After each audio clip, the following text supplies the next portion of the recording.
दक्षिण दिशा की ओर उड़ चला। बीच में सीता जी ने झांक करके देखा तो बंदर भालू आपस में बैठ के कुछ मंत्रणा बना रहे थे।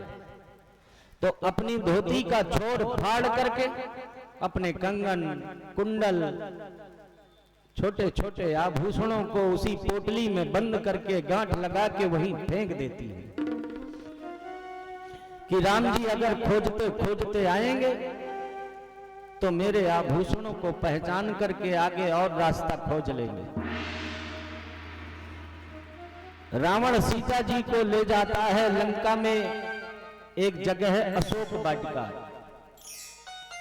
उस बगीचे में सीता जी को रखता है और राक्षसियों को सेवा में लगा देता है। कहता है इसको समझाओ कि ये हमारी रानी महारानी बनकर के रहे लंका में। सब राक्षसियां सीता जी को समझाने लगती हैं। और यहां लक्ष्मण जी जब राम जी से मिलते हैं तो राम जी पूछते हैं कि मैंने तो कहा था कि तुम सीता की रखवाली करना, लेकिन तुमने हमारी आज्ञा का उल्लंघन कर दिया। अब हमारा वचन तोड़ करके तुम यहां आ गए। अब तो ऐसा लग रहा है कि हमारे साथ कोई छल हो गया। जिसे मृग समझ के मैं आखेट करने आया था वो मृग नहीं, वो तो मायावी मारीच था।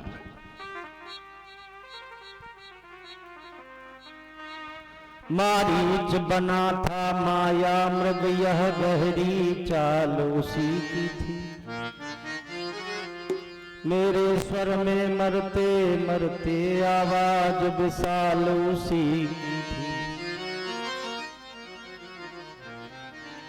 इस कारण सोच रहा हूं मैं कुछ तो बीती है आश्रम में। कह रहा है मेरा वाम नेत्र अब नहीं जान की आश्रम में। दोनों भाइयों ने जाकर के देखा तो कुटी में सीता जी को न पाया तो राम जी और ज्यादा व्याकुल हो गए। कहते कभी कभी गोदावरी में जल लेने जाया करती थी, कहीं ऐसा तो नहीं गोदावरी में जल लेने चली गई हो तो जाके वहां भी देखते हैं, आवाज लगाते हैं सीते। और जब कोई प्रति उत्तर नहीं मिलता है तो राम जी व्याकुल होकर धरती में गिर जाते हैं। हा गुण खान जान की सीता, रूपशील व्रत नेम पुनीता। हे खग मृग हे मधुकर श्रेणी, तुम देखी सीता मृग नैनी। मैंने कितना समझाया था अयोध्या में कि सीता तुम मेरे साथ जंगल की तरफ न जाओ, मेरी एक बात न मानी। अब मैं लौट करके जाऊंगा तो मुझसे पूछेंगे सभी तो मैं क्या जवाब दूंगा।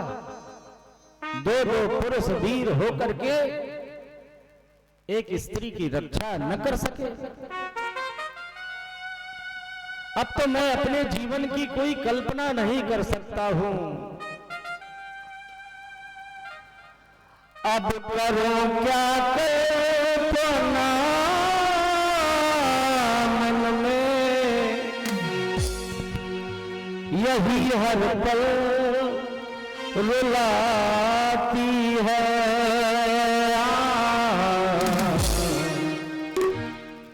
सिया तेरी याद आती है,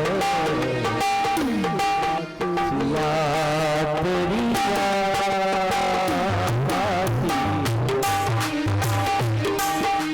करूं क्या कल्पना मन में, करूं क्या कल्पना मन में, यही हर पल रुला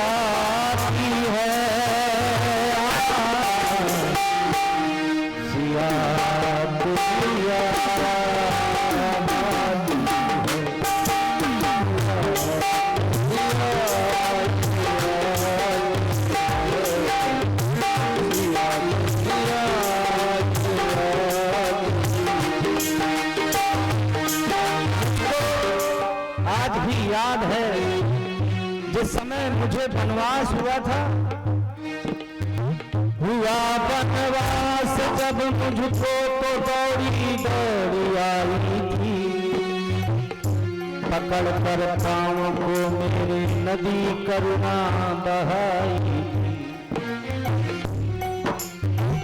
कहती थी कि स्वामी, जंगल में यदि आपको कोई कष्ट हो जाएगा तो मैं आपका सहारा बन जाऊंगी।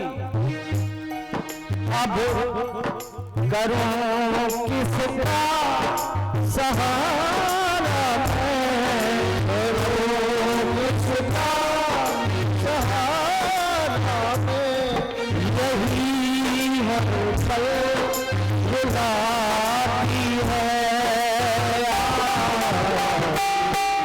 सिया सिया भाती है सिया सिया।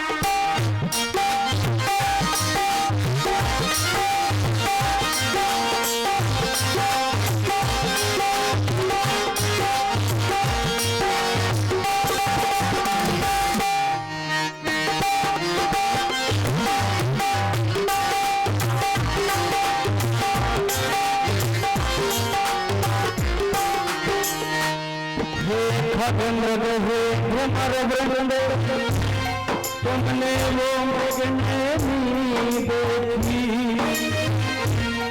कोकिले कूक कर तू कह दे, तूने कोकिल पैनी देखी। हंसो मत हंसो बताओ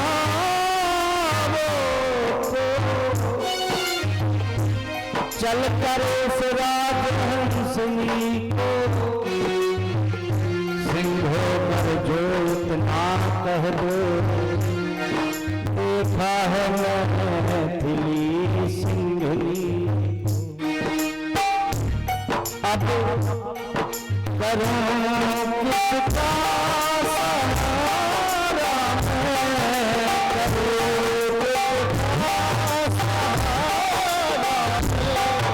यही है पल बुलाती है सिया सिया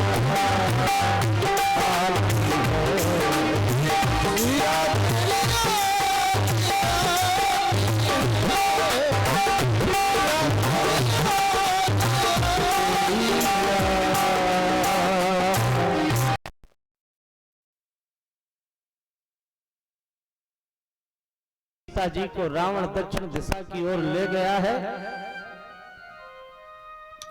मैं तो आपका ही इंतजार कर रहा था, नहीं तो अब तक मेरे प्राण पखेरु शांत हो गए होते। कहते हैं राम जी ने जटायु की अंत्येष्टि क्रिया अपने हाथों से ही की और बाद में सबरी के आश्रम पहुंचे। भगवान सबरी के द्वारा जूठे बेर खाते हैं और बारंबार बखान करते हैं, बहुत स्वादिष्ट हैं। माता कौशल्या, हमारी भार्या सीता, इन सबका परोसा गया भोजन भी इतना स्वाद नहीं देता था जो तुम्हारे ये बेर में मुझे स्वाद मिल रहा है। राम जी कहते हैं, हे भामिनी, मैं तुमको 9 प्रकार की भक्तियां सुनाता हूं, तुम सावधान होकर के सुनो। नवधा भगति कहो कोई पाही, सावधान सुनो धर्मन माही।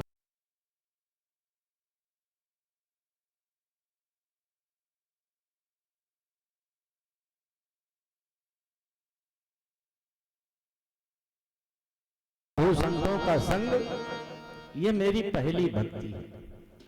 मेरी कथाओं से प्रेम हो जाए, ये मेरी दूसरी भक्ति है। गुरु पद पंकज सेवा, तीसर भगति अमान। गुरु के चरणों में सेवा करो और गुरुजनों से कभी सम्मान की इच्छा न रखो, ये मेरी तीसरे प्रकार की भक्ति। चौथी भगति मम गुण गण, करें कपट तजिगा। मेरे गुणों का गुणानुवाद करे, कपट न करे, ये मेरे चौथे प्रकार की भक्ति है। मंत्र जाप मम दृढ़ विश्वासा, पंचम भजन सो वेद प्रकाशा। वेदों में प्रकाशित जो मंत्र हैं, वो ऐसे मंत्रों का भजन करे, पाठ करे, ये मेरी पांचवें प्रकार की भक्ति है। छठ दम्भ शील विरत बहु कर्मा, निरत निरंतर सहजन धर्मा। दंभ का त्याग कर दे, धीरे धीरे कर्मों से विरत हो जाए और सज्जनों के द्वारा जो अपनाए गए धर्म हैं उनका पालन करता रहे, ये मेरी छठवें प्रकार की भक्ति है। सातों सम मोहि में जग देखा, मोती अभिग संत कर लेखा। संतों का सम्मान मुझसे भी ज्यादा करे और सारे संसार को मुझ में देखे अथवा मुझको ही सारे संसार में देखे, ये मेरी सातवें प्रकार की भक्ति है। आठों जथा लाभ संतोषा, सपने नहीं देखे पर दोषा। चाहे लाभ हो जाए चाहे हानि हो जाए, अपने हृदय में संतोष रखना चाहिए और सपने में भी दूसरों की बुराई न करे, ये मेरे आठवें प्रकार की भक्ति है। नवम सरल सब सन चलहीना, मम भरोस हिय हरस न दीना।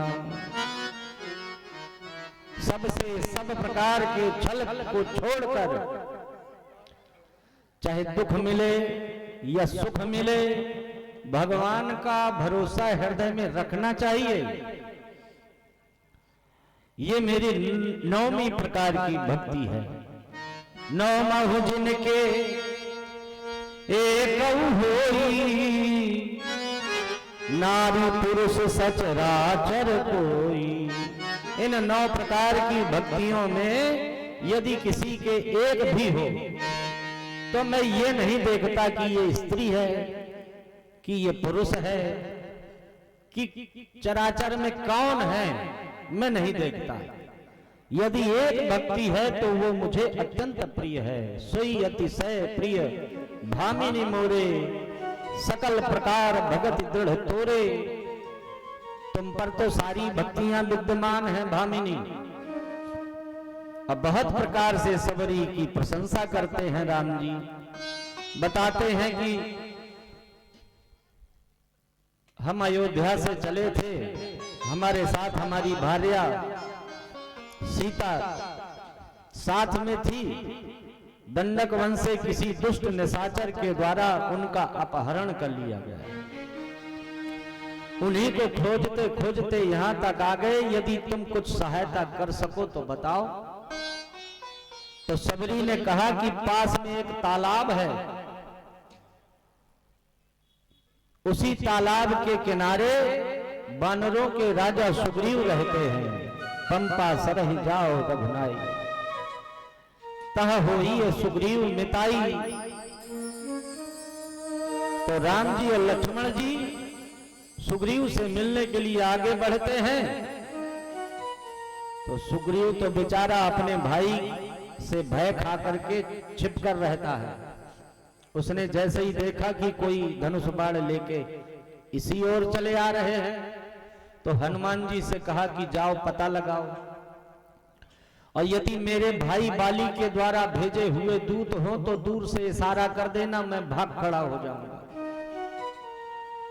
वेश बदल के हनुमान जी जाते हैं, अब परिचय पूछते हैं, और जब परिचय पता चलता है तो चरणों में गिर पड़ते हैं। कहते हैं मैंने पूछा, मैं तो जीव हूं, मैं तो आपको भूल सकता हूं, पर आप भी बिल्कुल सांसारिक मनुष्यों की तरह मुझसे मेरा परिचय पूछ रहे हैं। मैं तो आपका दास हूं।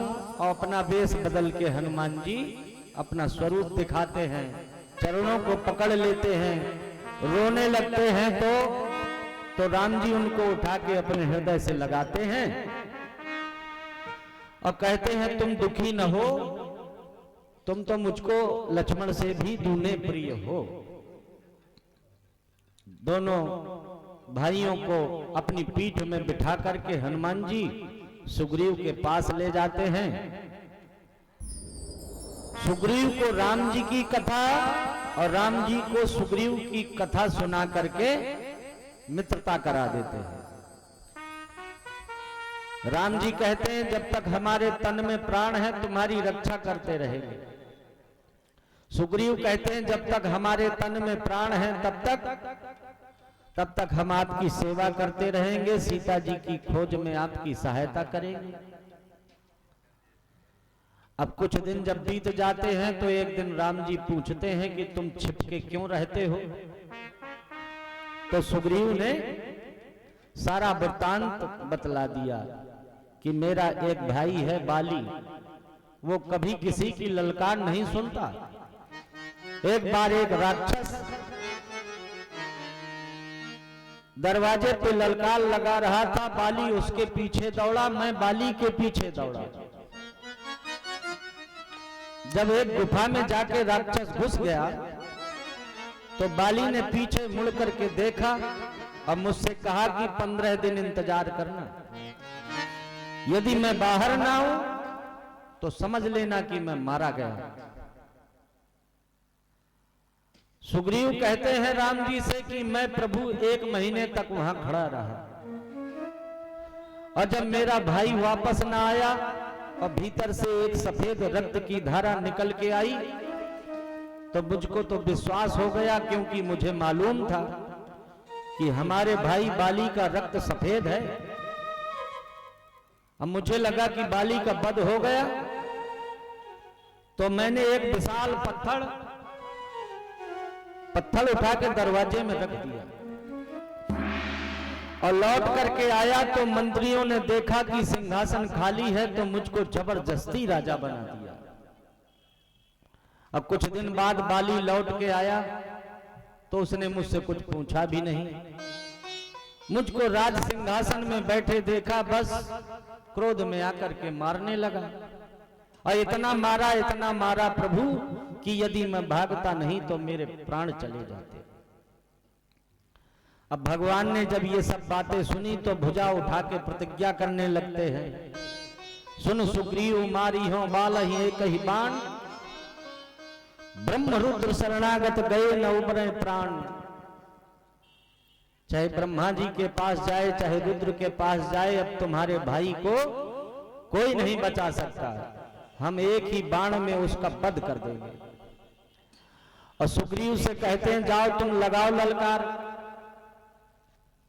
सुग्रीव कहते हैं मुझको विश्वास नहीं है कि आप मार पाएंगे। तो बोले कैसे विश्वास होगा, तो सामने 7 ताड़ के पेड़ लगे थे।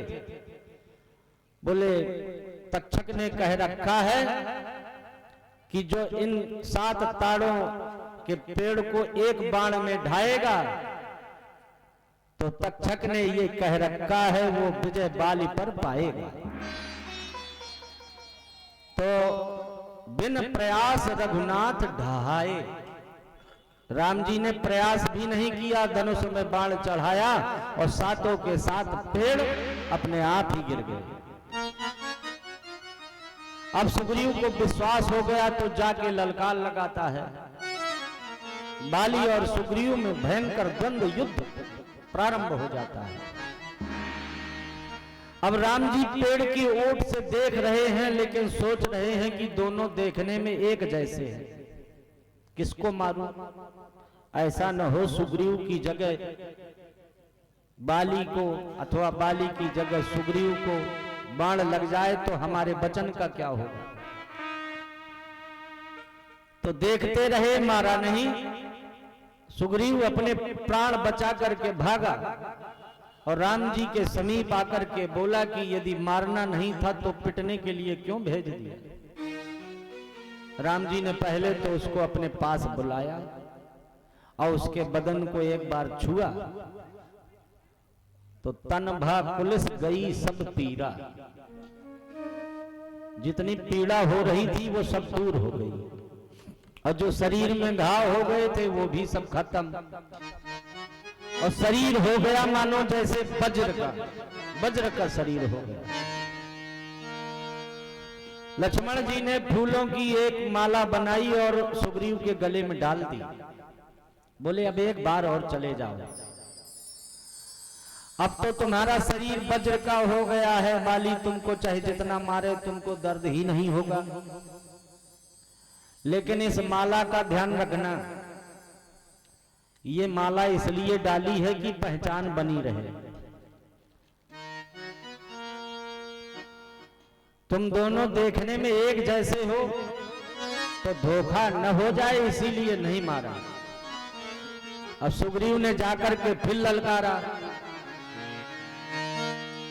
तो बाली को तारा ने बहुत समझाया कि अब लड़ने न जाओ, सुग्रीव बार बार आ रहा है, तुम्हारा छोटा भाई है, बहुत डरपोक है और राम जी का बल पा गया है इसलिए आ रहा है।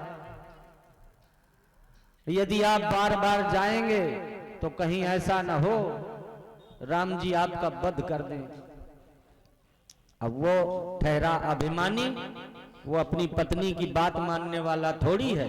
उसने एक लात मारी अपनी पत्नी के और चला गया युद्ध लड़ने। अब फिर से द्वंद्व युद्ध प्रारंभ हो गया तो राम जी ने पेड़ की ओट से बाण चला दिया। अब बाण सीधे जाके बाली के हृदय में लग गया।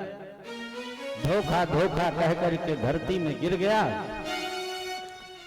राम जी से पूछने लगा, मैं बैरी सुग्रीव प्यारा, कारण कवन नाथ मोहिमारा। भगवान ने कहा कि अनुज बधु भगनी सुत नारी, सुन सठिए कन्या समचारी। इन्हीं कुदृष्टि बिलो की जोई, ताही बधे कछु पाप न होई। अपनी बेटी, अपनी बहन, अपने बेटा की घरवाली अथवा अपने छोटे भाई की पत्नी, ये चारों बिल्कुल एक जैसी हुआ करती हैं। अब इनको अगर कोई बुरी नजर से देखे तो उसका वध करने में पाप नहीं लगता है। तूने वर ऐसा मांगा था, प्रत्यक्ष न मारा जाएगा। तुझसे लड़ने वाले का बल आधा तुझ में खिंच आएगा। वरदान किसी का नष्ट करें ऐसा ना स्वभाव हमारा है। बस इन्हीं विचारों के कारण यह बाण आड़ से मारा है। बाली ने कहा कि अब आपके सामने मेरी चतुराई कहां चलने वाली है। अपने बेटा अंगद को बुला के उसका हाथ राम जी के हाथ में दे देता है। राम जी ने तो एक बार कहा कि मैं तुमको अचल कर दूं, लेकिन बाली कहने लगा, जन्म जन्म मुनि यतन कराही, अंत राम कहीं आवत नहीं। अब तो मैं आपके धाम को जाना चाहता हूं। बाली की पत्नी तारा आकर के विलाप करने लगती है। राम जी उसको ज्ञान देते हैं और सारी माया हर लेते हैं। छित जल पावक गगन समीरा, पंच रचित अति अधम शरीरा। आकाश, धरती, पवन, अग्नि, जल, इन पंच महाभूतों से शरीर का निर्माण होता है। तुम क्यों रोती हो? किसके लिए रोती हो? ये जो शरीर पड़ा है, क्या इसके लिए रोती हो? तो ये तो तुम्हारे सामने ही पड़ा है, फिर क्यों रोती हो? और यदि तुम उसके लिए रोती हो जो इस शरीर से निकल गया, तो वो तो कभी किसी का नहीं हुआ, फिर क्यों रोती हो?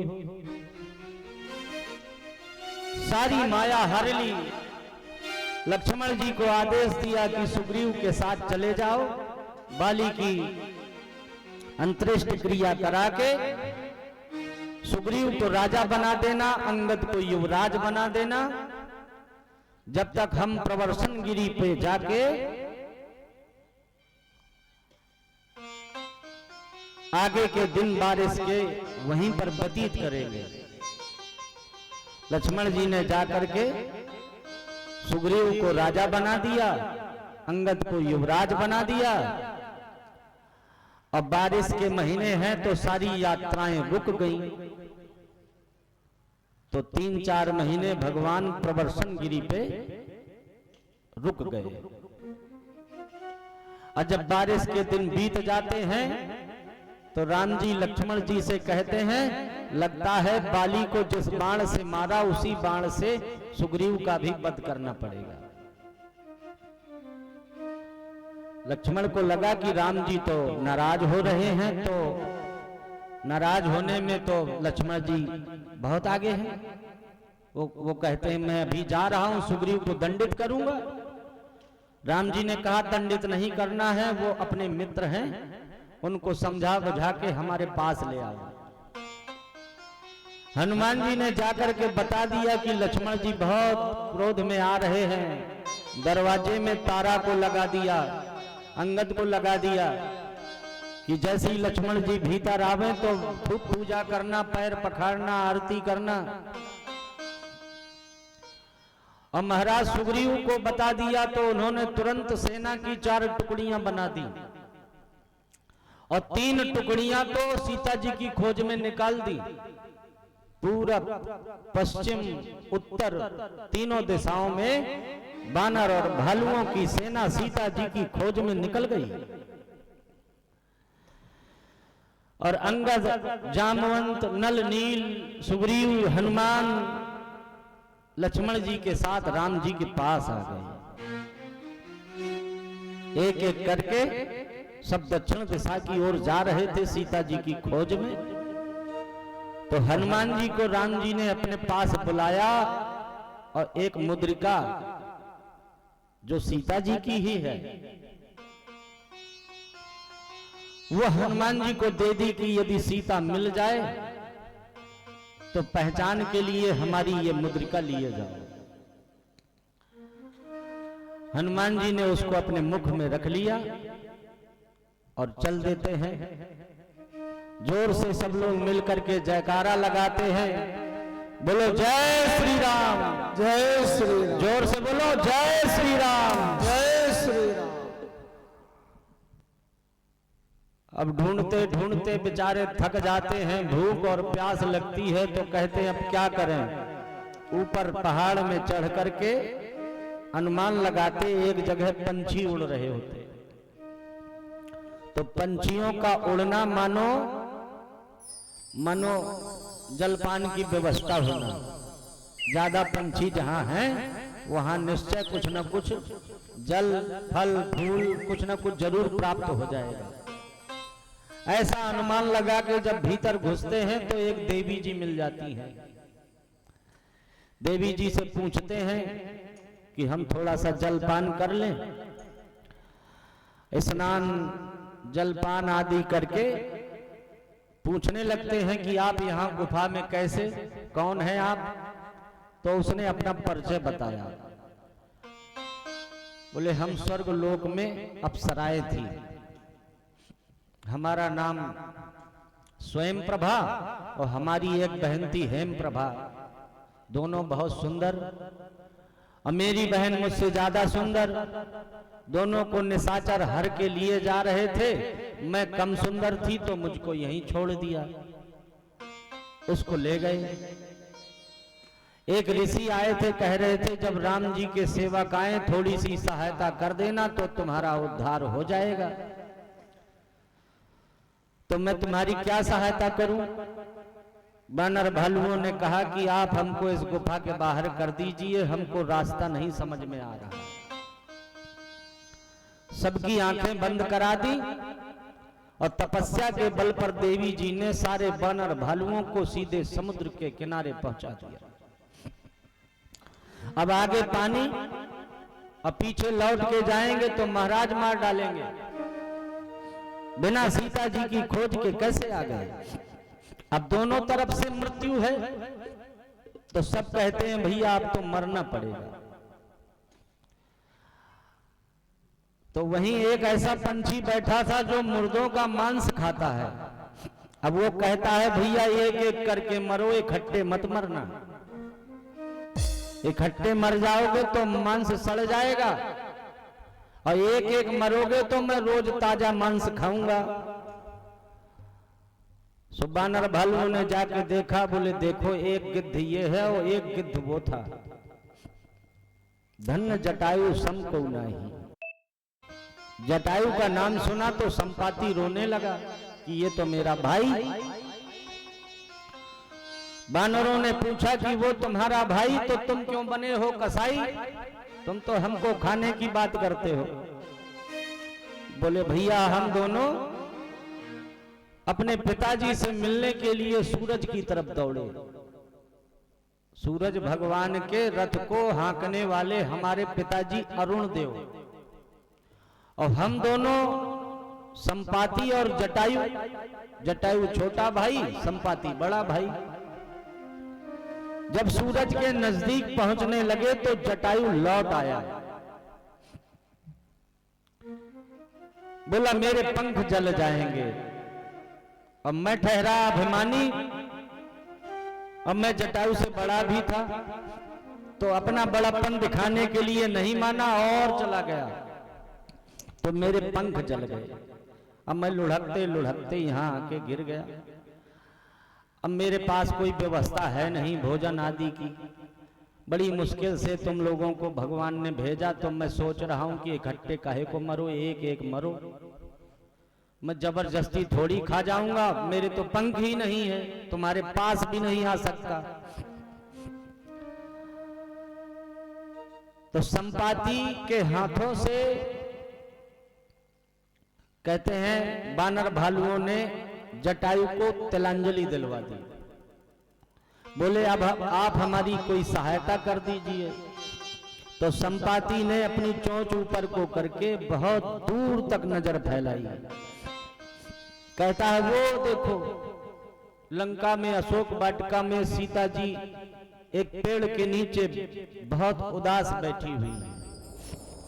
अब बानर और भालू वो देखे तो उनको तो पानी पानी ही दिखाई दे, उनको लगे कि ये झूठ बोल रहा है। तो बोले हमें कुछ नहीं दिखाई दे रहा है। संपाति ने कहा मैं देखा तुम ना। क्यों?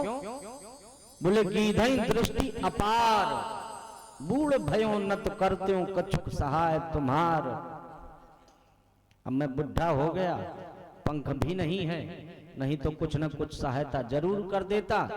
पर तुम्हारी सेना में कोई ऐसा वीर हो जो समुद्र पार कर जाए, वही लंका में जाके सीता जी की खोज लगा सकता है। अब सब एक दूसरे को देखने लगे, कौन जाएगा? कोई कहे मैं 1-2-4 किलोमीटर चला जाऊंगा, कोई कहे 10-20 कोस की बात होती तो मैं एक छलांग लगा देता, कोई कहे आधे की बात होती तो हम भी डुबकी लगा के लौट आते।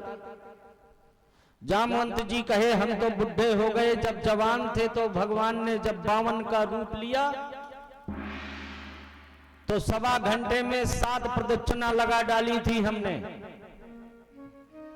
उभय घड़ी महदीनी 7 प्रदक्षिण धाय। अंगद जी कहते हैं कि हम तो ठहरे सेना नायक, अब जब कोई नहीं जाएगा तो हम जाएंगे, लेकिन हमको संशय हो रहा है, चले तो जाएंगे पर लौटेंगे कैसे। अब सब कहें हनुमान जी तो कुछ बोल ही नहीं रहे हैं, तो चुप लगाए हैं। तो सब उनसे कहने लगे कि आप चुप क्यों लगाए हैं, उठो जगो। जामवंत जी कहें कि बचपन में आपने सूरज को भी निगल लिया था, आप याद करो ना, आप चुपचाप क्यों बैठे हैं। जागो बजरंगी हो,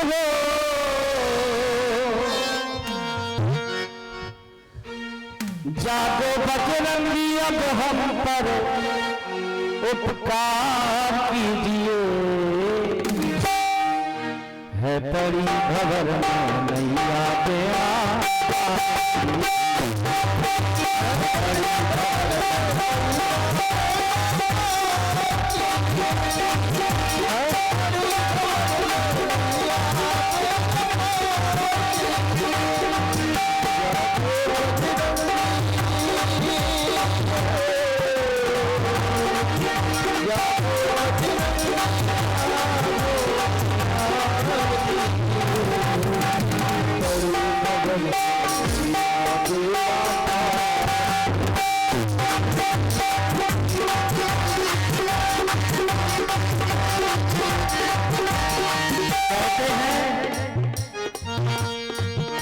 सुग्रीव ने आज्ञा कर दी, जाकर सिया खोज के लाना, दिल खोज अगर यदि आए नहीं हमको दिखलाना, दिल खोज अगर यदि आए तो हमको दिखलाना। सुग्रीव ने आज्ञा कर दी, जाकर सिया खोज के लाना, दिल खोज अगर यदि आए नहीं हमको दिखलाना। जागो बजरंगी हो, जागो बजरंगी, अब हम पर उपकार कीजिए,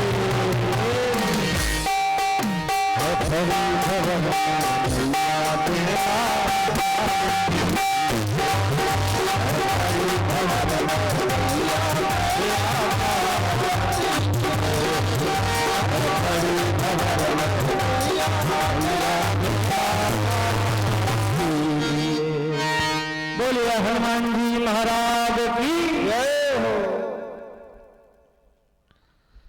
एक बार जोर से हनुमान जी ने जयकारा लगाया, जय श्री राम। जय श्री राम। इतना बड़ा आकार बना लिया जैसे कोई विशालकाय पर्वत खड़ा हो गया, और जोर से अट्टहास करने लगते हैं। जामवंत जी से कहते हैं, बताओ पूरी लंका को उठा के समुद्र में डुबो दूं? बोले नहीं नहीं नहीं, ऐसा नहीं करना। तो बोले रावण को उठा के मार दूं? बोले नहीं, ऐसा भी नहीं करना। तो उचित सिखावन दीजो मोही। जामवंत जी कहते हैं, जाके सीता जी का पता लगा लेना, और जरूरत पड़े तो थोड़ा सा दुश्मन को बल जरूर दिखा देना। तो जिस पर्वत में हनुमान जी खड़े हैं उसी में जोर से लात मारते हैं और ऊपर उड़ चलते हैं। तो कहते हैं जिस पर्वत में लात मार दी वो सीधे पाताल की तरफ चला गया। अब देवताओं को लगा कि कहीं ऐसा ना हो हनुमान जी जाएं और परीक्षा में फेल हो जाएं, तो सर्पों की माता सुरसा को भेज दिया। वो बीच में आके कहती हैं कि पहले हमारे गर्भ में आओ, मैं तुमको खा जाऊंगी, तुम मेरा भोजन हो। बहुत समझाया, माता जी कहते रहे, और जब नहीं मानी तो हनुमान जी अपना शरीर बढ़ाने लगे। अब जैसे जैसे शरीर बढ़ावे तो उससे दुगना वो अपना मुंह बढ़ा दे। जब हनुमान जी ने देखा कि इसका मुख तो बढ़ता ही चला जा रहा है, 100 योजन का मुख बना लिया, तो हनुमान जी ने बिल्कुल छोटा सा रूप बना के उसके मुख से पेट में चले गए और तुरंत बाहर भी आ गए और हाथ जोड़ के कहते, माता जी अब तो हम आपके गर्भ में भी हो आए, अब हमको जाने दो। तो वो अपने रूप में आ गई, बोले मैं तो देवताओं के द्वारा भेजी गई थी, तुम्हारी परीक्षा लेने आई थी। अब हमको विश्वास हो गया कि तुम सीता जी की खोज निश्चय करोगे। अब वो फिर आगे बढ़ते हैं तो बीच में मैनाक पर्वत मिल जाते हैं। उनको लगता है कि कहीं ऐसा न हो हनुमान जी थक जाएं, थोड़ी देर हमारे ऊपर बैठ जाएंगे, सुस्ता लेंगे। तो हनुमान जी कहते हैं, राम काज कीन्हे बिना मोह कहां विश्राम। और आगे बढ़ते हैं तो सिंघनी नाम की राक्षसी मिलती, जो पंछियों की छाया को जल में ही पकड़ लेती और खींच के उस पंछी को अपना भोजन बना लेती। ऐसा ही छल हनुमान जी के साथ भी उसने किया। हनुमान जी मुख के द्वार से वो पहले तो पेट में चले गए और फिर पेट में से गदा मार मार के उसके सर के ऊपर से निकल पड़े। बोले राजा रामचंद्र भगवान की जय हो। अब उसका उद्धार करके हनुमान जी लंका के द्वार में आ गए, जहां एक निशाचरी द्वारपाल बन के खड़ी थी। अब हनुमान जी ने मच्छर जैसा वेश बनाया और भीतर घुसने लगे। तो वो तो जान गई, वो कहती है कि चोर तो हमारा भोजन है, अब मैं तुझको खा जाऊंगी। सो हनुमान जी ने एक मुष्टिका का प्रहार किया, वो बेहोश होके गिर गई और कहती है कि जब रावण ही ब्रह्म बर दीन्हा, तो चलत बिरंच कहा मोई चीन्हा। विकल होश तय कपि के मारे, तब जानिस निश्चर संघारे। अब मैं जान गई कि निशाचरों का नाश होने वाला है। प्रभस नगर की जय सब काजा, हृदय राख कौशलपुर राजा। भगवान का स्मरण करके हनुमान जी फिर और छोटा सा रूप बना के लंका में प्रवेश करते हैं। विभीषण जी से मुलाकात करके और जिस पेड़ के नीचे सीता जी बैठी होती हैं, उसी पेड़ के पत्तों में छिप करके बैठ जाते हैं। शाम को रावण अपनी पत्नी मंदोदरी और दासियों के साथ वहां आया। सीता जी को रोज प्रताड़ित करता था, समझाता था कि वो मुझको स्वीकार ले, पर सीता जी एक सीख उठा करके उसी की तरफ देखती रहती थी और रावण से वार्तालाप करती रहती थी। देखती रहे सीख की तरफ और रावण से कहें कि तू मुझे सोने में हर कर लाया है, ये सब बातें करते हुए तुझको लाज नहीं आती? अरे वीर था तो राम जी लक्ष्मण जी के सामने लाता, कायर कहीं का।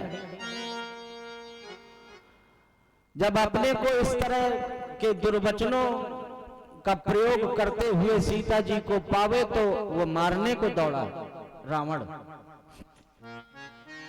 तो मंदोदरी ने समझाया कि आप इतने बड़े वीर हैं, स्त्रियों के ऊपर हाथ नहीं उठाते। तो वो मना के ले जाती है। अब सीता जी को वो राक्षसियां डराने लगती हैं, तो उन राक्षसियों में से एक त्रिजटा नाम की राक्षसी, वो सब राक्षसियों को समझाती है कि इनको डराओ नहीं, तुम जानती नहीं हो ये तो महामाया है, जगत जननी है। अभी राम जी जब रावण को मार देंगे तब फिर तुम्हारा क्या होगा? फिर तुम्हारी रक्षा कौन करेगा वानर भालुओं से? तो डर गई राक्षसी, सीता जी के चरणों में लौट जाती हैं, कहती हैं माता जी हमको क्षमा कर दो, और हम तो वो रावण के समझाने से क्या करें, डरते हैं, उसकी बात माननी पड़ती। सीता जी को प्रणाम करके जब सब राक्षसियां भाग जाती, तो त्रिजटा से सीता जी कहती हैं कि थोड़ी सी कहीं से आग ले आओ। क्यों? बोले मैं उसमें जल करके भस्म हो जाना चाहती हूं, क्योंकि रावण के दुर्वचन अब मुझसे नहीं सहे जाते। वो बहुत प्रकार से समझाती है, और जब चली जाती है विश्राम करने के लिए, तो सीता जी कभी अशोक वृक्ष से कहती हैं कि तेरा नाम अशोक है, तू तो सबका शोक हर लेता है, हमारा भी शोक हर ले। कभी आकाश मंडल में निकले हुए ताराओं से कहती हैं कि एक तारा टूट करके मेरे ऊपर गिर जाए, तो ऊपर से एक तारा की तरह चमकता हुआ कुछ अंगारा गिरा। सीता जी को लगा जैसे भगवान ने सुन ली हो, ऊपर से तारा गिर गया है, अब मैं जल करके भस्म हो जाऊंगी। तो देखती हैं तो वो तो अंगूठी है, मुद्रिका है। अब मुद्रिका तो सीता जी की ही है। फिर सोचने लगी कि कहीं माया से तो नहीं बना दी गई, क्योंकि रावण बड़ा मायावी है। अब हनुमान जी राम जी के सुंदर गुण गाने लगते हैं तो थोड़ी देर तो बड़ी शांति मिलती है, और जब बंद कर देते हैं गुण गाना तो सीता जी कहती हैं कि सामने क्यों नहीं आते भैया, कौन हो तुम? और जब सामने आ जाते तो फिर से मुख मोड़ लेती हैं माता जी। माता जी को लगा कि ये बंदर जैसा रूप बना के कोई मायावी आया होगा। तो एक ऐसा नाम हनुमान जी ने बताया जो सीता जी को ही मालूम है। गिरजा पूजन के समय जब माता पार्वती ने वरदान दिया था तो एक नाम दिया था राम जी के लिए। हमारे भारत की जो माताएं बहनें होती हैं ना, तो विवाह के समय जिस नाम के साथ संबंध जुड़ता है, विवाह होता है, वो नाम स्त्रियां अपने पति का कभी लेती नहीं है, कोई दूसरा नाम धराती है। तो वो नाम कौन सा है? वो नाम है करुणा निधान। जब हनुमान जी ने करुणा निधान की सौगंध खाई तो सीता जी पहचान गई। कहती हैं नर और वानर में कैसे संगत हो गई, तो सारा वृतांत हनुमान जी बता देते हैं। पूछती हैं क्या कभी भगवान राम भी हमारी याद करते हैं? हनुमान जी कहते हैं आपसे ज्यादा, आपसे 2 गुना भगवान याद करते आपको। अब मैं अपने मुख से कैसे बताऊं भगवान आपके बिना कितना व्याकुल रहते हैं। पर माता जी आप चिंता न करो, बस कुछ दिन की बात है। और जब हनुमान जी को इस तरह से सांत्वना देते हुए पाया तो माता जी बड़ी प्रसन्न हो जाती हैं और आशीर्वाद दे देती हैं। अजर अमर गुण निधि सुत हो, करहु बहुत रघुनायक छोहु। हनुमान जी कहते हैं आशीर्वाद तो मिल गया पर भूख लगी है, अगर आदेश मिल जाए तो ये पके पके फल दिखाई दे रहे हैं, थोड़ा भोजन कर ले। पहले तो माता जी कहने लगी कि यहां राक्षस हैं, तुम तो इतना छोटा सा रूप बनाए हो, तो विशाल का रूप बना करके दिखा देते हैं। माता जी को विश्वास हो जाता है, कहती हैं जाओ फल खाओ। और जब फल खाने लगते हैं तो बानरों का स्वभाव है, खाएंगे कम बर्बाद ज्यादा करेंगे।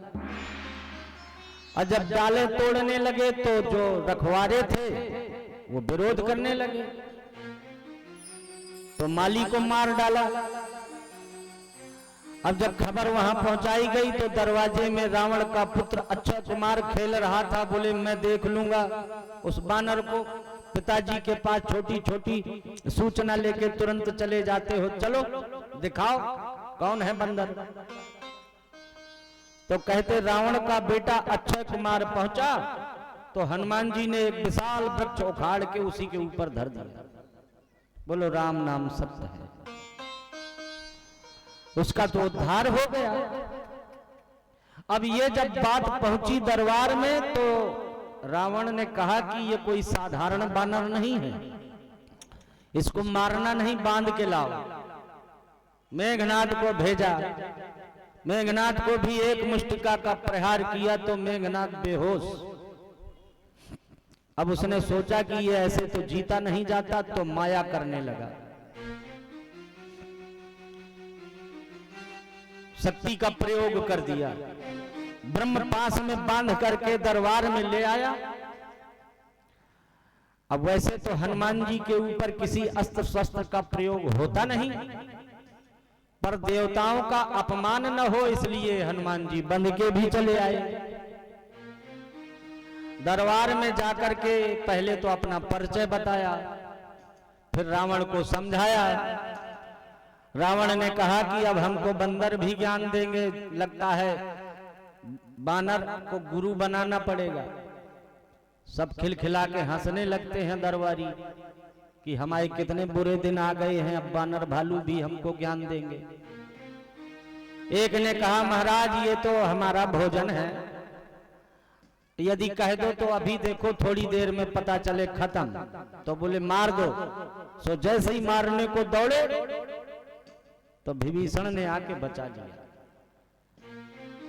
कहते नीत विरोध न मारिय दूता, छोड़ दीजिए, कुछ और दंड दे दीजिए। तो रावण ने कहा इसकी पूंछ में आग लगा दो। तो पूरे नगर में जितना घी तेल वस्त्र रखा था सारा लगा दिया। हनुमान जी ने अपनी पूंछ को इतना लंबा कर दिया, ऐसा खेल दिखाया कि सब उनकी पूंछ ही का तमाशा देखने लगे। और जब कुछ नहीं बचा तो आग लगा दी, और जब आग लगा दी तो बदन कर लिया विशाल और वजन कर लिया इतना सा, और फुदक फुदक के सब अट्टालिकाओं में चढ़ चढ़ के आग लगाने लगे। उसी समय हनुमान जी के पिताजी पवन देव है ना, अब पवन होती है 49 प्रकार की, और इनके जो पिताजी हैं उनका नाम है प्रभंजन। 49 पवन है ना, तो 49 में से एक का नाम है प्रभंजन। अब प्रभंजन वायु ने अपने सभी भाइयों को बुलाया और 49 पवन मिलकर के लंका के भीतर ऐसे गोल गोल गोल गोल घूमने लगी हवाएं। तो पता भी न चला, थोड़ी देर में सारी लंका में आग लग गई। एक दो घर बच गए, विभीषण सरीखे जो भगत लोग रहते थे उनके मकान बच गए। और हनुमान जी ने जाके अपनी पूंछ बुझाई और सीता जी के पास आकर के कहते हैं अब आप हमको कुछ दे दीजिए पहचान रूप में। तो सीता जी ने अपने बालों में से चूड़ामणि को निकाल के दे दी कि जाके राम जी से कहना कि 1 महीने के अंदर यदि वो नहीं आए मुझको लेने तो मुझे जिंदा नहीं पाएंगे। जाके हनुमान कहना स्वामी से हर घड़ी याद करती हूँ, प्यासी मछली सी मैं तड़पती हूँ, ना तो जीती हूँ और न मरती हूँ।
से जिंदा नवाब पावे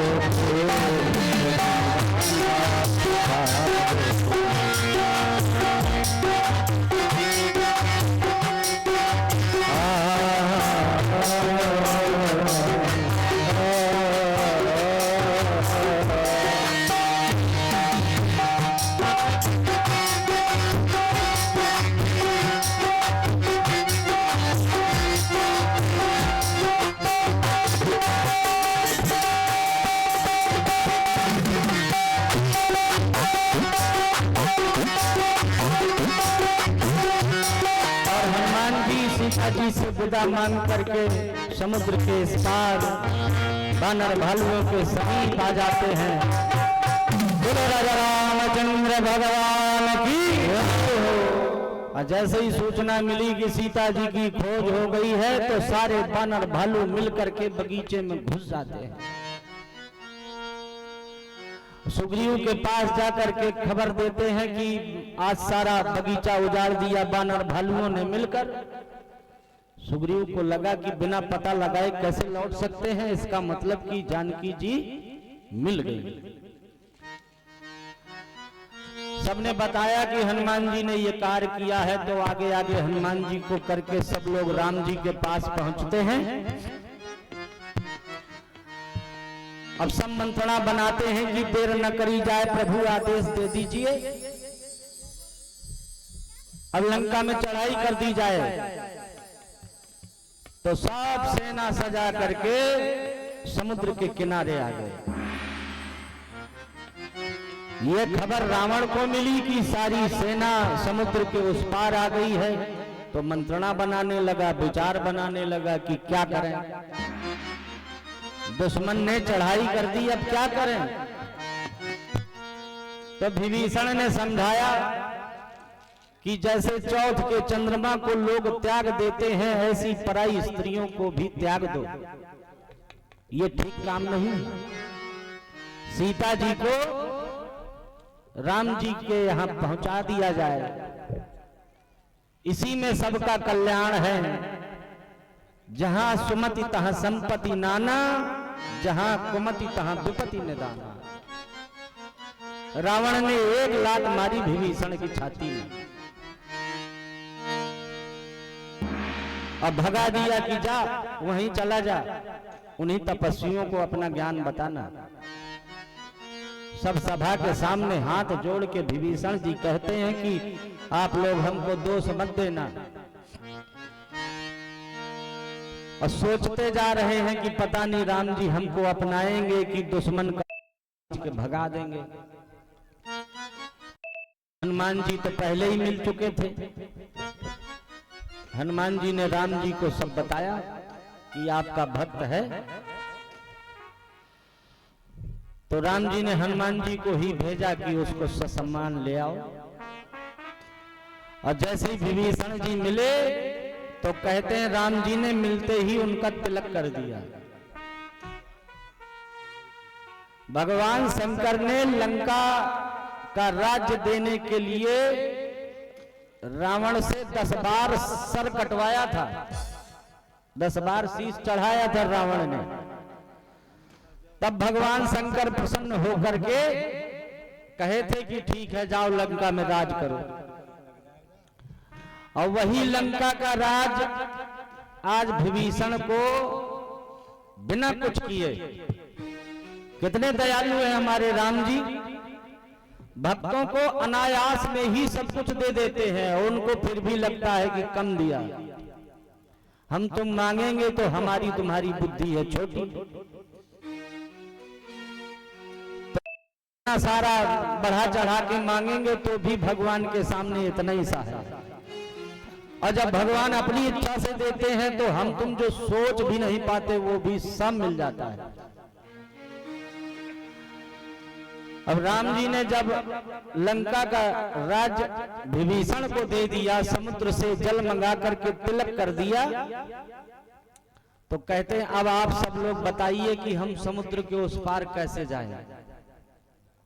सबने बताया कि आपके कुल गुरु हैं समुद्र देव, आप उनसे विनती करिए।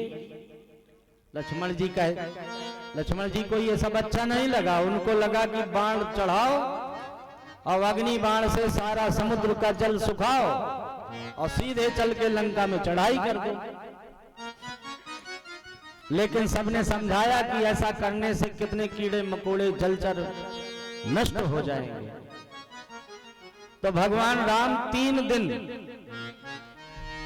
पानी के भीतर दर्भ बना करके अब भजन करते हैं कि समुद्र देव हमको रास्ता दे दीजिए। तो कहते जब 3 दिन बीत गए और उसने रास्ता नहीं दिया, तो विभीषण के साथ में रावण ने 2 चेला लगा दिए थे राक्षस, सुख और सारंग।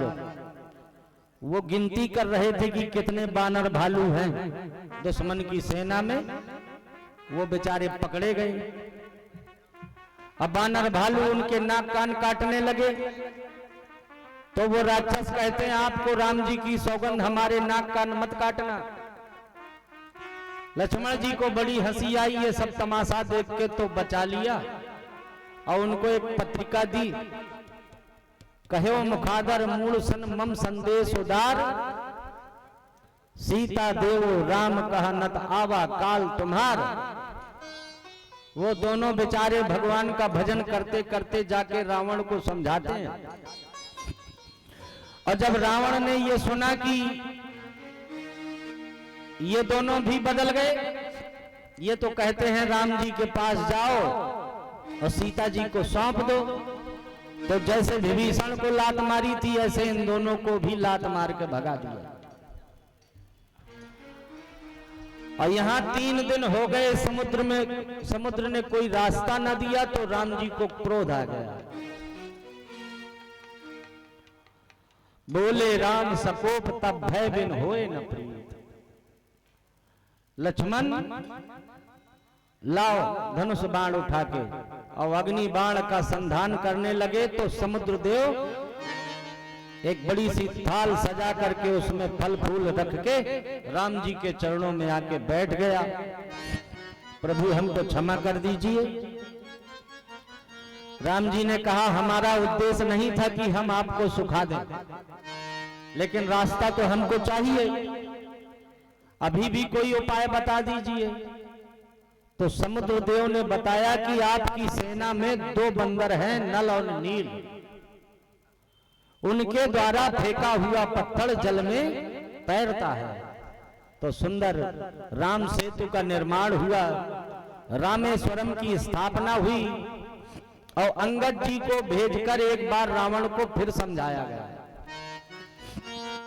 अंगद जी ने तो पैर जमा दिया, बोले मेरा पैर कोई हिला देगा तो सीता जी को हार गए। पर किसी ने साचर ने पैर हिला न पाया। रावण को धक्का देकर के चारों मुकुट जोर से फेंक देते हैं अंगद जी, मानो जैसे अर्थ धर्म काम मोक्ष चारों राम जी के समीप आ जाते हैं। अंगद जी आते हैं, राम जी से कहते हैं मैंने बहुत समझाया, पर लगता है रावण के विनाश छाया है। तो लंका में है 4 दरवाजे, और चारों दरवाजों में 4 टुकड़ियां बनाकर बानर भालुओं को कह दिया कि आक्रमण कर दो। जय भवानी जय भवानी जय भवानी जय भवानी, पापियों के नाश को धर्म के प्रकाश को, पापियों के नाश को धर्म के प्रकाश को, राम जी की सेना करो, श्री राम जी की सेना, राम जी की सेना करो, राम जी की सेना, हर हर महादेव, हर हर महादेव, हर हर महादेव, हर हर महादेव। मेघनाद लक्ष्मण जी का युद्ध प्रारंभ हुआ तो मेघनाथ ने लक्ष्मण जी के ऊपर शक्ति का प्रयोग कर दिया। अब संध्या का समय हुआ तो सब अपनी अपनी सेना टुकड़ी संभालने लगे। राम जी ने देखा लक्ष्मण जी मूर्छित पड़े हैं तो व्याकुल हो जाते हैं। किसी ने बताया तो सुखेन वैद्य को बुलाया गया। हनुमान जी रात में ही बूटी लेने गए महेंद्राचल पर्वत।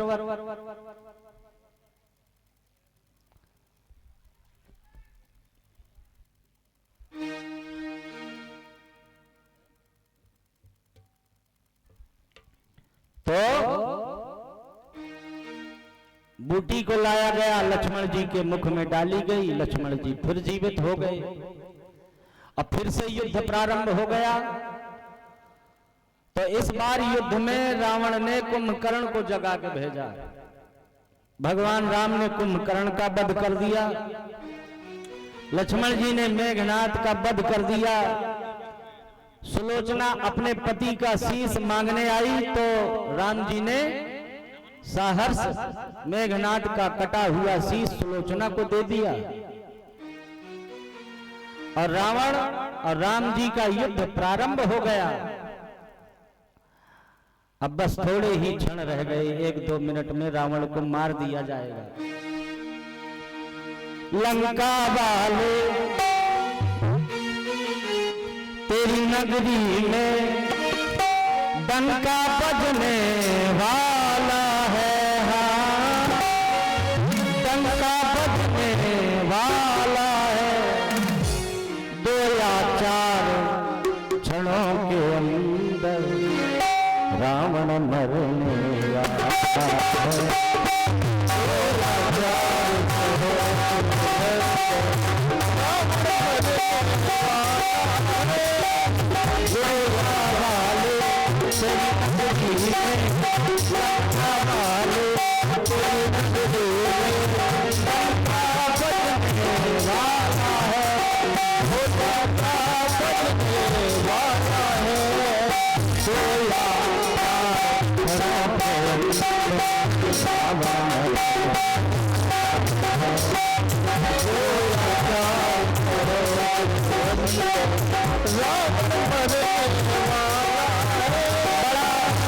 भीषण संग्राम, महासंग्राम। बार बार सर को काट देते राम जी, फिर रावण के सर दोबारा से आ जाता। बार बार भुजा काट देते, भुजा लग जाती। देवता परेशान हो गए कि अब पता नहीं ये मरेगा कि नहीं मरेगा। विभीषण जी आकर के कान में बताते राम जी से कि इसकी नाभि में अमृत है, 31 बाण मारो। 10 बाणों से 10 सर काटो, 20 बाणों से 20 भुजा काटो और 1 अग्नि बाण से इसकी नाभि का अमृत सुखा दो। इकट्ठे करके 31 बाण मारे और धड़ाम से रावण धरती में गिर पड़ा। बोलो राजा रामचंद्र भगवान की जय। अब प्राण निकलने वाले हैं तो राम जी ने लक्ष्मण जी से कहा कि मरते समय थोड़ी राजनीति की शिक्षा ले आओ। उत्तम कुल है इनका, पुलस्त के नाती हैं, बहुत ज्ञानी हैं, बहुत अच्छे राजनीतिक विकार हैं। और ये मर जाएंगे तो सारा ज्ञान अपने साथ ही में ले जाएंगे, इसलिए जितना निकाल सको तो निकाल लो। और लक्ष्मण जी जाते हैं, कहते हैं हमको ज्ञान दे दो, तो वो नहीं बोलता। तो राम जी जाकर के चरणों के पास खड़े हो जाते, कहते हैं हम क्षत्रिय कुमार राम ब्राह्मण देवता दशकंधर के चरणों में प्रणाम करते हैं। हमारे भैया लक्ष्मण को थोड़ी राजनीति का ज्ञान बता दीजिए। रावण कहता है पहले तो थोड़ी दूर खड़े हो जाओ, मेरे हाथ में हथियार नहीं है, नहीं तो अभी इसी समय में मार देता। सबसे बड़ी राजनीति तो यही है कि जब तक प्राण पखेरु न उड़ जाए दुश्मन के, उसके समीप न जाओ। संसार में सबसे बड़ा ज्ञान यही है कि अच्छा कर्म जितने जल्दी कर सके तो कर डालो, अब बुरा काम जितना टाल सको तो टालो। इससे बड़ी और कोई राजनीति नहीं है। मैंने सोचा था किसानों को बादल बांट दूंगा, मैंने सोचा था सोने की सीढ़ियां बना दूंगा, अच्छे काम नहीं कर पाया और दूसरे की स्त्री का अपहरण करके ले आया, उसका ये देखो परिणाम कि मैं धरती में पड़ा हूं। राम जी कहते हैं कि आपने तो राजनीति अच्छी बता दी, अब एक बात हमारी भी सुन लीजिए। इस संसार में 3 प्रकार के लोग होते हैं। एक होते हैं गुलाब की तरह, बहुत फूलते हैं, फलते कभी नहीं। एक होते हैं आम्र की तरह, जैसे गुत्थन फूल लगते हैं वैसे गुत्थन फल भी लगते हैं। तो जो गुलाब की तरह होते हैं वो बकते बहुत हैं, करते धरते कुछ नहीं। और जो आम्र की तरह होते हैं वो बकते भी हैं और करते भी हैं। लेकिन संसार में बहुत कम ऐसे प्राणी होते हैं जैसे कटहल। कटहल, कटहल को आपने देखा होगा, कहीं से भी निकल पड़ता है, तने से निकल पड़ा, जड़ में लग गया, उसके लिए फूल की भी आवश्यकता नहीं होती, कहीं से भी निकल आता है। तो ऐसे लोग संसार में जो कभी बकते नहीं हैं, करके दिखा देते हैं, ऐसे लोग संसार में बहुत कम गिनती के हुआ करते हैं। बोलो राजा रामचंद्र भगवान की जय हो। भगवान राम ने विभीषण से कह के सीता जी को बुलवाया। सब लोग दर्शन के लिए खड़े थे। देवताओं के राजा इंद्र से कह करके दोनों तरफ अमृत की वर्षा करा दी। तो जो राक्षस मरे थे उनका तो मोक्ष हो गया, क्योंकि वो भगवान के हाथों मरे। पर जो वानर भालू मरे थे वो तो वहीं मड़रा रहे थे। और जैसे ही अमृत का छींटा पड़ा सब खड़े हो गए। बोलो राजा रामचंद्र भगवान की जय। एक भी नहीं मरा, वानर भालू सब जिंदा हो गए। लेकिन सबके मन में ये आशा है कि जिन सीता जी के लिए ये बार बार देखो हम मरे फिर जिंदा हो गए, ऐसी सीता जी के दर्शन मिल जाए। वो पालकी में आ रही थी तो राम जी ने आवाज लगाई, बोले पालकी के नीचे उतार दो, ये बच्चे सब देखेंगे ना। तो पालकी के नीचे उतार दिया।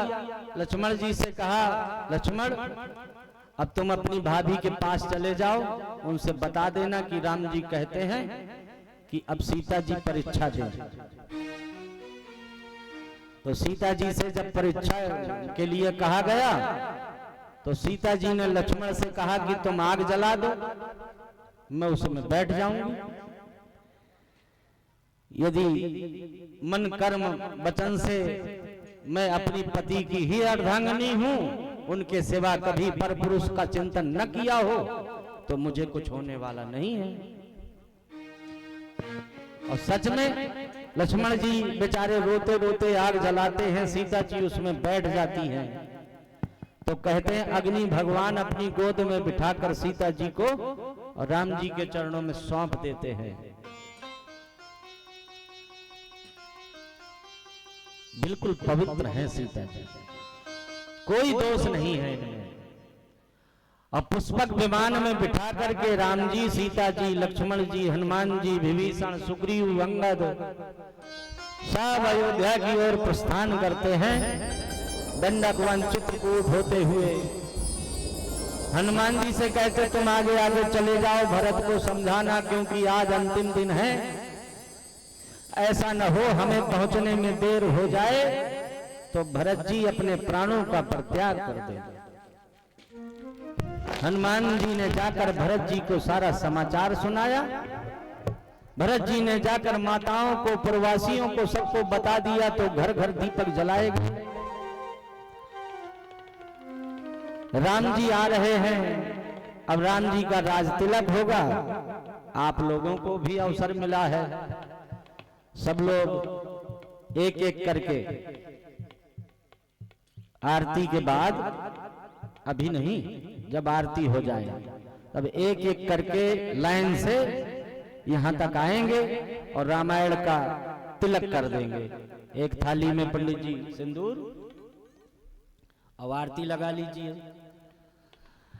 और राम जी का राज तिलक हो गया। राज सिंहासन में राम जी विराज गए। बोलो सियावर रामचंद्र भगवान की जय। अब फिर कभी जब अवसर मिलेगा भगवान की कथा कहने का, ऐसे महायज्ञों का अनुष्ठान कार्यक्रम जब रचा जाएगा, आप लोग हमें बुलाएंगे, तब हम फिर से आप लोगों की सेवा के लिए इसी तरह तत्पर हो जाएंगे। तब तक के लिए सबको जय श्री राम। ऐसे राम बरस रस बरसे जैसे, ऐसे राम बरस रस बरसे जैसे,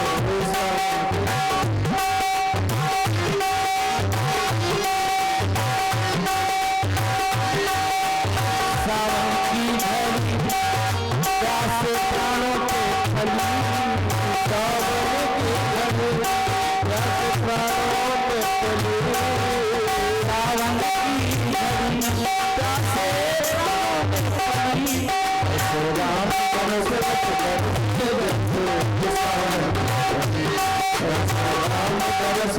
बरसे जैसे,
ऐसे राम बरस रस बरसे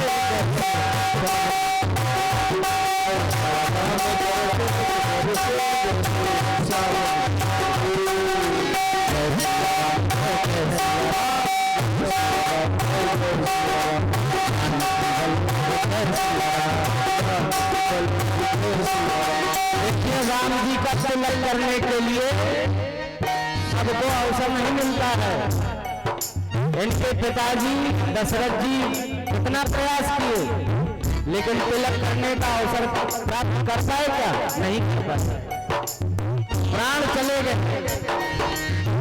ये तो बड़े सौभाग्यशाली होते हैं वो लोग जो भगवान राम को राज सिंहासन में बैठा हुआ देख पाते हैं। 500 साल तो मुकदमा लड़ा है हम लोगों ने, नहीं लड़ा। जब कहीं जाकर के भगवान राम अयोध्या में बैठ पाए तो हमारे तुम्हारे सामने ही तो बैठे, तो हम तो है ना भाग्यशाली। रोम रोम को बना लो, रोम को बना लो, रोम रोम को बना लो, राम सिया के दर्शन पालो, राम सिया के दर्शन पालो। रोम रोम को नयन बना लो, राम सिया के दर्शन पालो, रोम रोम को नयन बना लो, राम सिया के दर्शन पालो। हर शोभा और शोभा आई है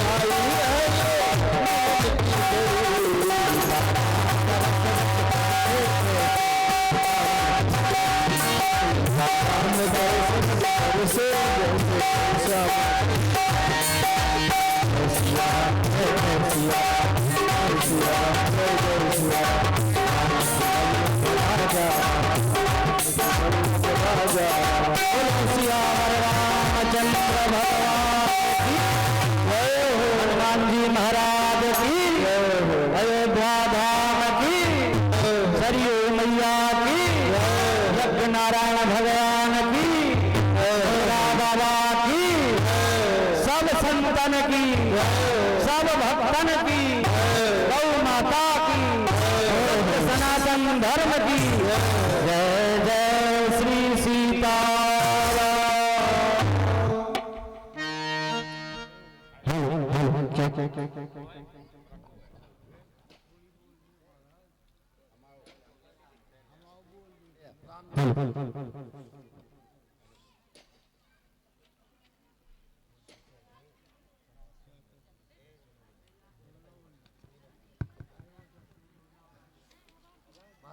सभी लोग खड़े हो जाएं आरती में।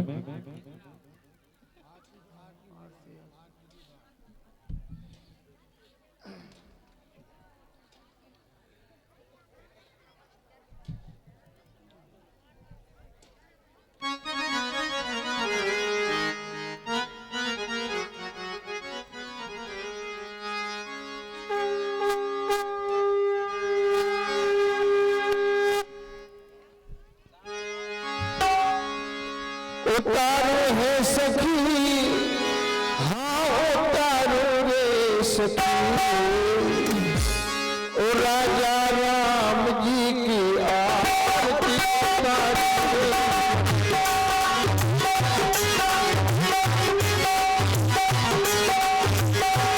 सीता राम जी की आरती उतारो रे। चारों भैया उतारो हे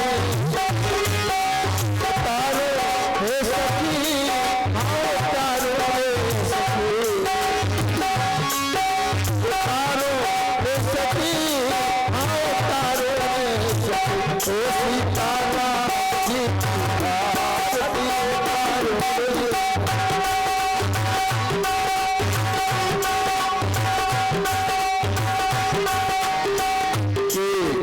राम बबुआ केकर बबुआ लक्ष्मण,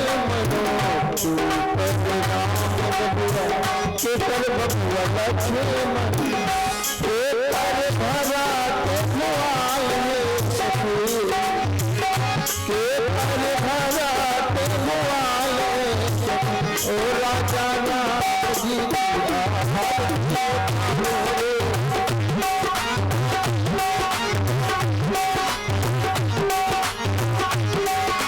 उतारो हे सखी, हाँ उतारो हे सखी, उतारो हे सखी, हाँ उतारो हे सखी, ओ राजा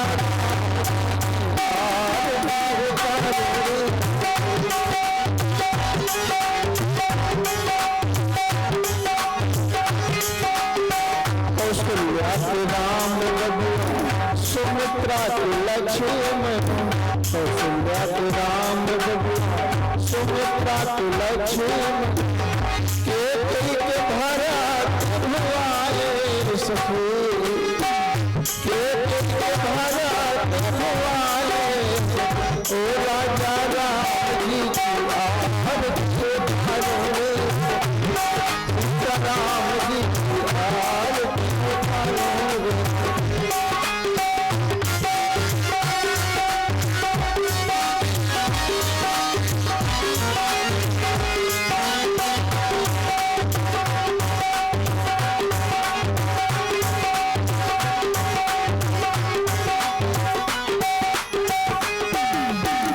कवन रंग राम प्रभु, कवन रंग लक्ष्मण, कवन रंग राम प्रभु, कवन रंग लक्ष्मण, कवन रंग भरा देखुआले सखी, कवन रंग भरा देखुआले सखी, राजा राम जी की आरती उतारो, सीता राम जी की आरती उतारो।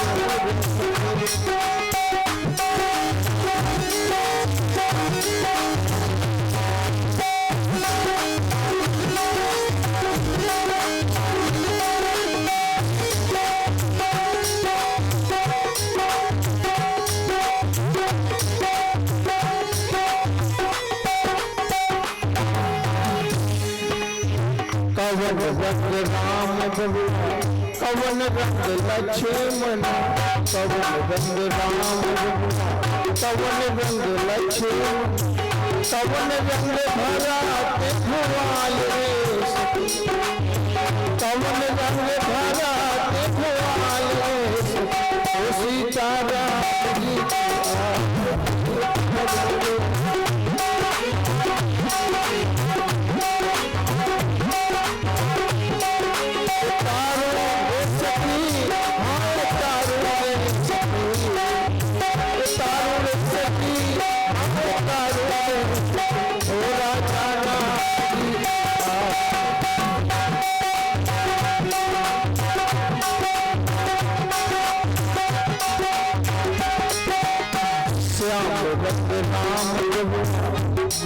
लक्ष्मण श्याम रंग राम बबुआ गोरे रंग लक्ष्मण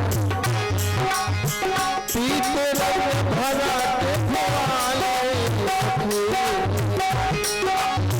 पीत रंग भरा ओ राजा